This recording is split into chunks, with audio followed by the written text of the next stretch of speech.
আইবুড়ো ভাত খেয়েছে, এখনো কেক পায়েস সব এখানে রেখে দিয়েছে। সব জানি আমাকেই দেখে রাখতে হবে। এই তোমরা এখানে সেলফি তুলছো, এখনো খাওনি কেন?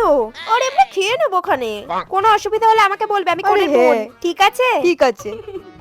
এই দিদি, সারাদিন কিচ্ছু খাসনি, এই নে চাউমিনটা খা।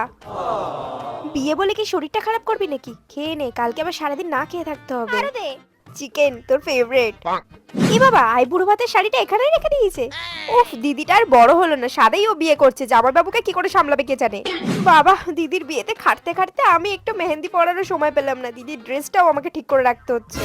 মেহেন্দি পরতে পারিনি তো কি হয়েছে, একটা মাত্র দিদির বিয়ে, জমিয়ে নাচ করবো আজকে সবার সাথে।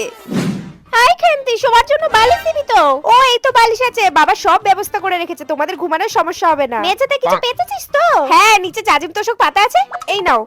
এই দুটো বালিশ নিয়ে যাও, আর মশা কামড়ালে মশারি টানে নিতে পারবে। সবই এনেছে দেখছি, বাবা সব ভাড়া করে নিয়ে এসেছে, ধরো।